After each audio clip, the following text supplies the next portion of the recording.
여러분 안녕하십니까? 포항 MBC 뉴스투데이입니다. 추위가 많이 풀리면서 야외 활동하기 좋은 날씨가 예상되는데요. 목요일까지 기온은 계속해서 오르겠습니다. 송예림 기상캐스터입니다. 네, 오늘 포항의 아침 최저 기온 영상까지 올랐습니다. 공기가 한결 부드러워졌는데요. 오늘 낮부터는 뒤에 보시는 것처럼 하늘도 맑게 개면서 낮 최고 기온이 큰 폭으로 오르겠습니다. 울진이 7도, 영덕 8도, 포항과 경주 9도를 보이겠는데요.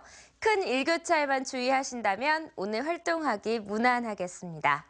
기온은 계속해서 오르겠습니다. 수요일은 내일 13도를 보이겠고요. 목요일에는 17도까지 오르면서 절정에 달하겠습니다. 저번 주에는 강추위가 찾아오더니 이번 주에는 계절의 시계가 빨라진 것 같습니다. 이렇게 갑자기 포근해지면서 일교차가 크게 벌어지는데요. 이럴 때일수록 감기에 걸리기 쉽다고 합니다. 건강관리에는 더욱더 유의해 주시기 바랍니다. 한편 10일 정도 내렸다 그쳤다를 반복한 울릉도 독도 지역의 눈발도 이제는 끝이 보이는 것 같습니다. 오늘 아침까지 1에서 3cm의 눈이 내리다가 그치겠고요. 당분간 눈 소식은 없겠습니다. 자세한 지역 발레시입니다. 경북 동해안 지역은 오늘 오후부터 맑아지겠습니다. 낮 최고 기온은 8도 안팎입니다. 울릉도와 독도 지역은 아침까지 눈이 오다가 그치겠는데요. 오늘 낮 기온 울릉도가 3도, 독도 4도를 보이겠습니다. 오늘 바다 해상에도 비나 눈 소식이 있겠습니다. 바다의 물결은 동해 남부 해상과 동해 중부 해상 모두 최고 3m까지 일겠습니다.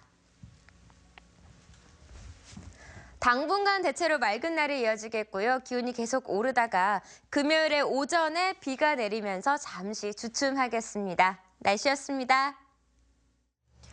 포항철강공단의 생산과 수출이 늘면서 지역 경제가 회복세를 보이고 있습니다.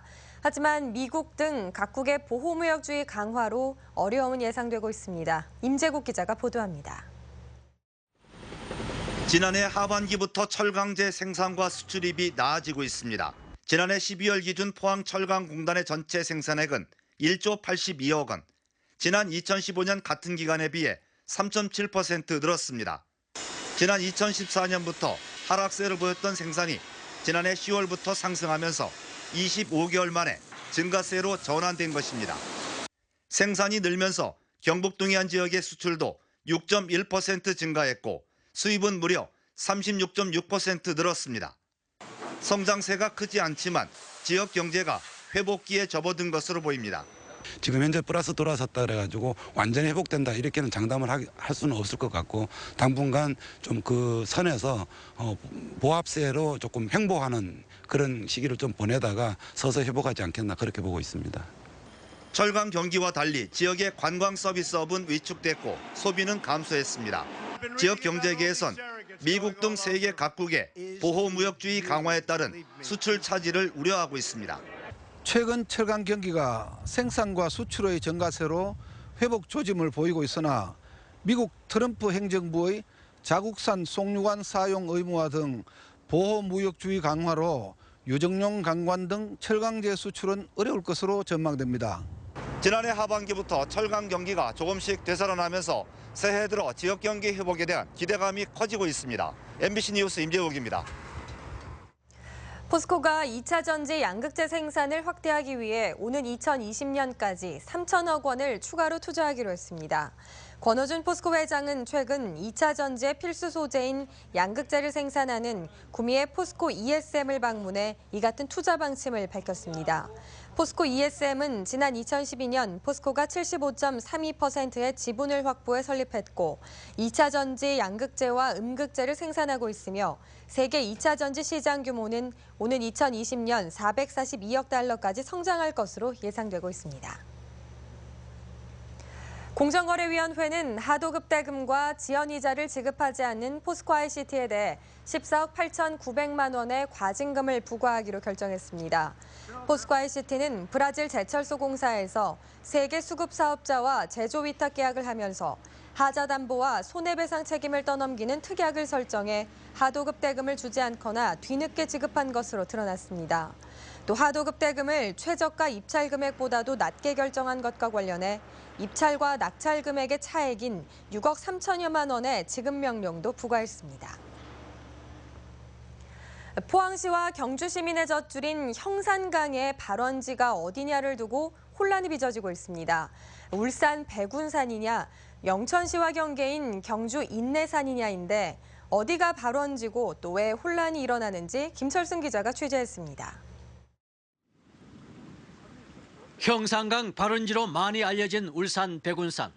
꽁꽁 언물이 녹으면서 가뭄이 심한 겨울인데도 많은 수량을 자랑하고 있습니다. 흐르는 물은 작은 소를 이루고 주변 산세도 빼어납니다. 포항 지역 환경단체는 이곳에 지난 2012년 형산강 발원지 표지석을 세우고 해마다 찾고 있습니다. 여기는 저희들이 탐사해본 결과 물이 너무나 맑고 수량도 많아서 가장 적합한 곳이라서 생각하기에 발원지로 정하고 있습니다. 그런데 공식적으로 이곳은 형산강에서 가장 먼 발원지가 아닙니다. 국토교통부가 발간한 한국하천일람에는 경주시 서면 인내산 동쪽 지점을 형산강 발원지라고 밝히고 있습니다. 하천일람에 적힌 발원지를 찾아봤습니다. 보시는 것처럼 수량이 적고 물이 잘 고이지 않습니다. 이런 이유 등으로 여러 차례 답산 환경단체는 형산강 발원지인 이곳을 애써 외면해 왔습니다. 실질적으로 수량도 적고 환경도 상당히 열악해서 사실 발원지로서의 그게 적절한가 그런 의문을 다들 많이 가졌습니다. 발원지로 가려면 사유지를 통과해야 하는 번거로움도 발원지가 외면받는 이유입니다. 경주시는 발원지를 정비해 혼란을 막기로 했습니다. 올 봄 안으로 발원지 표지석과 주변 환경을 정비하여 시민들이 찾아오시는데 불편이 없도록 하겠습니다. 형산강 주변을 정비 개발하는 프로젝트 50여 개를 추진하는 포항시와 경주시. 발원지 혼란을 바로잡을 수 있을지 주목됩니다. MBC 뉴스 김철승입니다. 경북체육회가 지난 10일 도내 시군을 대상으로 오는 2020년에 열리는 제101회 전국체전 개최 유치 신청을 받은 결과 포항시와 구미시, 안동시가 유치 신청서를 제출했습니다. 포항은 풍부한 체육 인프라와 숙박시설을 장점으로 내세웠으며 구미는 편리한 접근성, 안동시는 도청 소재지임을 강조해 전국체전 유치에 나섰습니다.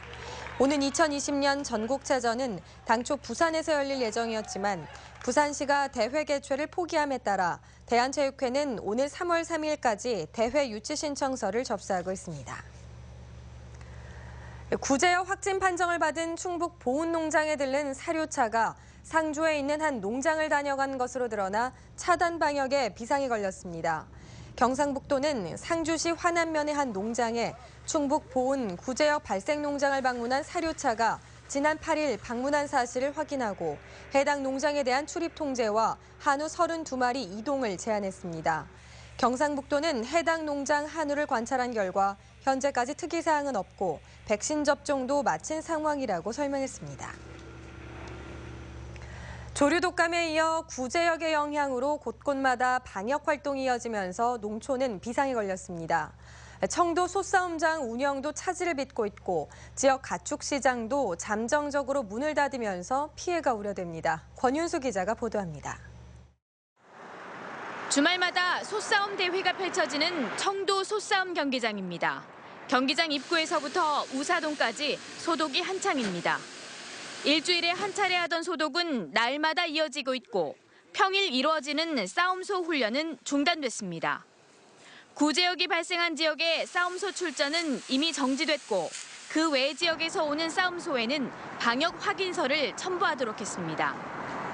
정읍이나 보은에서 출전하는 싸움소는 출전을 정지를 시키고 우리 청도 지역에 있는 싸움소만으로 경기를 펼치도록 하겠습니다.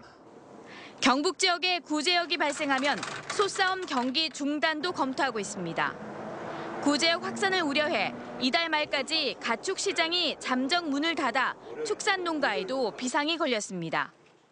또 가축 시장이 폐쇄가 되다 보니까 그 가축 이제 송아지 입식이라든지 판매 그런 부분도 상당히 애로사항이 상당히 많습니다. 예.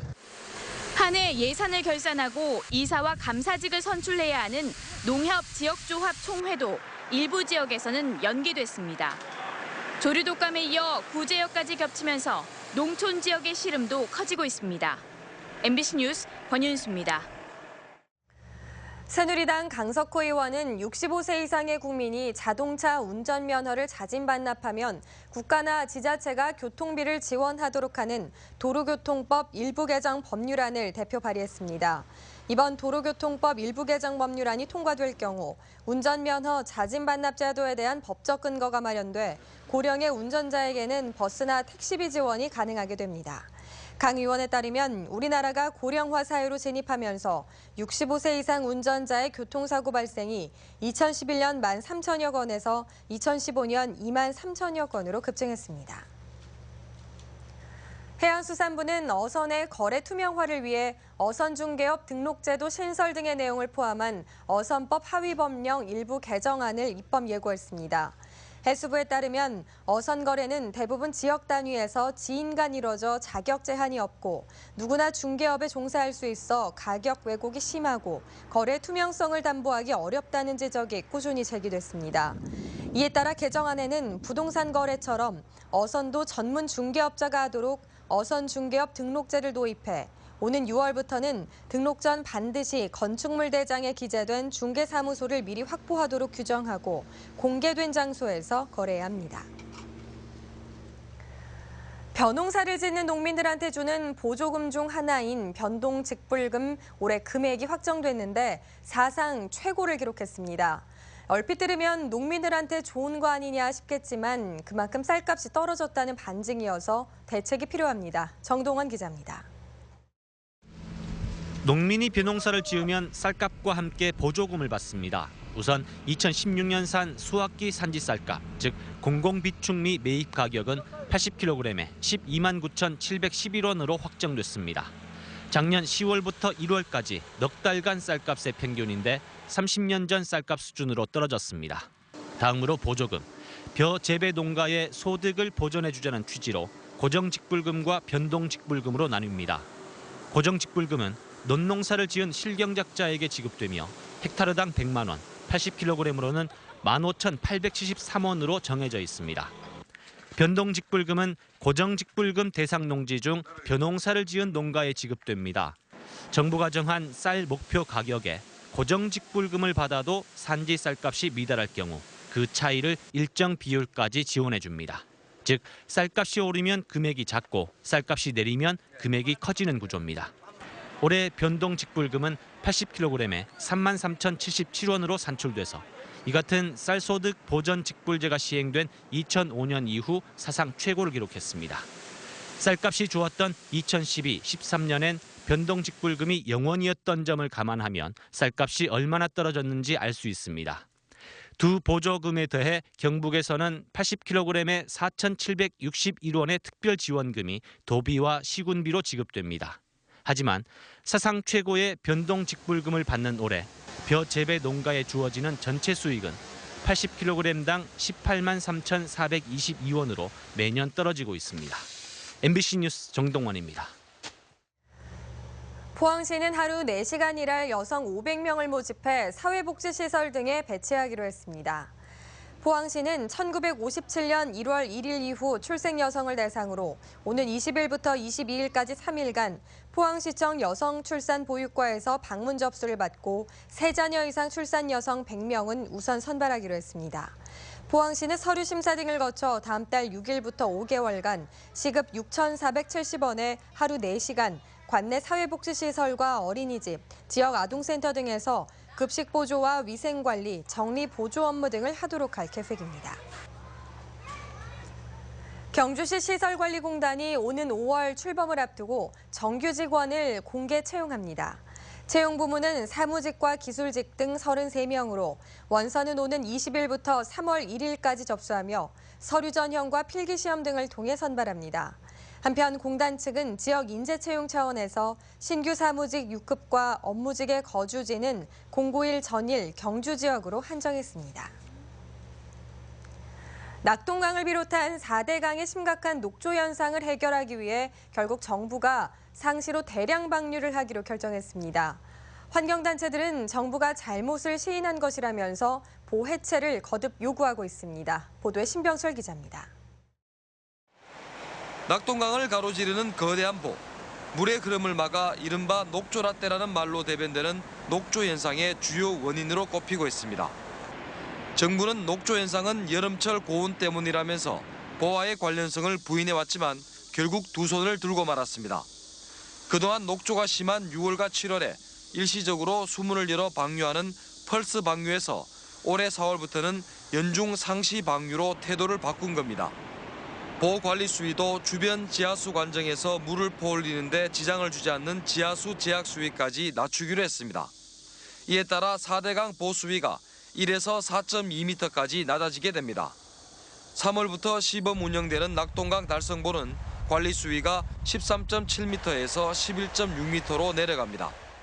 정부가 녹조 문제 해결을 위해 4대강의 수위를 낮추기 위해 대량 방류를 하기로 결정한 것은 스스로 4대강 사업이 문제가 많음을 시인하는 것이라는 지적이 나오고 있습니다. 환경단체들은 보가 있는 한 수위를 낮춰도 미봉책이라면서 보 해체를 거듭 주장하고 있습니다. 기본적으로는 하천 생태계가 살아나기 위해서는 계속해서 물이 흘러야 되는데 일정 기간은 또 갇혀있는 기간이 있고 22조 원이 넘는 사업비가 투입됐고 해마다 관리비만 수천억 원이 들어가는 4대강 사업. 갈수록 긍정적인 면보다는 부정적인 면이 드러나면서 4대강 사업을 왜 했는지 의문만 갈수록 커져가고 있습니다. MBC 뉴스 신병철입니다. 경북교육청이 국정역사교과서 연구학교 공모과정에서 교육부가 명시한 교원 동의 절차를 없애 논란을 빚고 있습니다. 경북교육청은 80% 이상 교원 동의를 공모 조건으로 명시한 당초 연구학교 지침을 별도의 제한이 없다고 변경해 지난주 후반 경북 지역 중고등학교에 발송했습니다. 이에 대해 유은혜 더불어민주당 역사교과서 국정화저지 특위위원장은 이영우 경북교육감이 국정교과서 보급을 위해 연구학교 공모 조건을 사실상 완화하는 꼼수를 동원했다며 교육부에 직권조사와 행정처분을 요구했습니다. 경주시 석장동 동국대 입구 사거리에 회전 교차로 설치가 추진돼 오는 4월쯤 준공될 예정입니다. 경주시는 동국대 경주 캠퍼스로 이어지는 동대교 사거리에 사업비 2억 8천여만 원을 들여 회전 교차로를 설치할 계획이라며 현재 실시 설계 용역을 발주한 상태라고 밝혔습니다. 이번 회전 교차로 설치는 동국대 학생들의 민원을 수용해 이루어졌으며 경찰은 이 일대 차량 소통과 사고 예방에 효과가 있을 것으로 기대하고 있습니다. 경주시는 치매 예방과 안정적 관리를 위해 경주시 보건소 치매상담센터에서 치매 검진 사업을 운영하고 있다고 밝혔습니다. 경주시 치매상담센터는 간이 정신상태 검사를 활용한 치매 선별 검사를 실시하고 치매 초기 증상이 의심될 경우 지역 종합병원을 통해 정밀 검사를 받을 수 있도록 검사 비용을 지원한다고 밝혔습니다. 경주시는 전체 인구 가운데 60세 이상 인구가 26%에 달하는 등 노령화로 인한 치매에 적극 대처해야 한다고 강조했습니다. 경주시의회 손경익 의원이 기초단체장과 기초의원 정당공천제 폐지를 요구하며 새누리당을 탈당하겠다고 밝혔습니다. 손 의원은 기초의원들이 소속 정당의 하수인 역할을 하거나 단체장에 대한 견제도 제대로 하지 못하는 경우가 많다며 국회가 정치개혁을 위해 공천 기득권을 내려놓아야 한다고 주장했습니다. 동국대학교 경주 캠퍼스는 2017학년도 교원 임용시험에서 사범교육대학생 14명이 합격했다고 밝혔습니다. 학과별로는 가정교육과 9명, 수학교육과 3명, 유아교육과 2명이고 특히 가정교육과의 경우 최근 3년간 합격자가 계속 증가세를 보이고 있습니다. 동국대는 최근 7년간 매년 10명 이상의 학생들이 합격하고 있다고 밝혔습니다. 국민안전처 해양경비안전본부는 봄, 가을 행락철과 여름 휴가철 등 시기별로 음주운항 선박 특별단속을 실시합니다. 해경은 올해 예방, 단속, 관리 등 3단계에 걸쳐 시기별 특별 단속을 벌이고 특히 지방해경본부별로 취약 시기를 선정해 분기마다 한 번씩 집중 단속에 나섭니다. 또 음주운항 전력이 있는 선박은 출항 전 예방교육을 하는 등 사후 관리도 강화합니다. 한편 지난해 음주운항으로 충돌 10건, 좌초 2건이 발생해 2명이 다쳤습니다.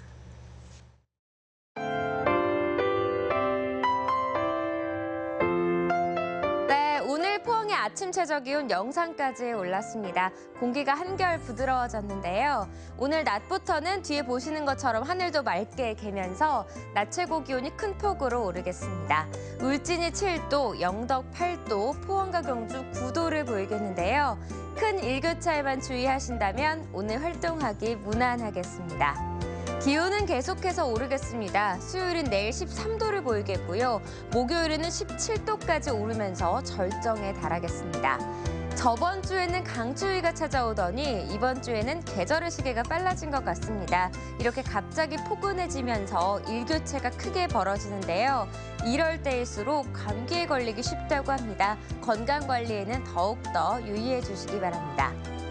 한편 10일 정도 내렸다 그쳤다를 반복한 울릉도 독도 지역의 눈발도 이제는 끝이 보이는 것 같습니다. 오늘 아침까지 1에서 3cm의 눈이 내리다가 그치겠고요. 당분간 눈 소식은 없겠습니다. 자세한 지역 발레시입니다. 경북 동해안 지역은 오늘 오후부터 맑아지겠습니다. 낮 최고 기온은 8도 안팎입니다. 울릉도와 독도 지역은 아침까지 눈이 오다가 그치겠는데요. 오늘 낮 기온 울릉도가 3도, 독도 4도를 보이겠습니다. 오늘 바다 해상에도 비나 눈 소식이 있겠습니다. 바다의 물결은 동해 남부 해상과 동해 중부 해상 모두 최고 3m까지 일겠습니다. 당분간 대체로 맑은 날이 이어지겠고요. 기온이 계속 오르다가 금요일에 오전에 비가 내리면서 잠시 주춤하겠습니다. 날씨였습니다. 네, 이상으로 포항 MBC 뉴스투데이를 마칩니다. 여러분 고맙습니다.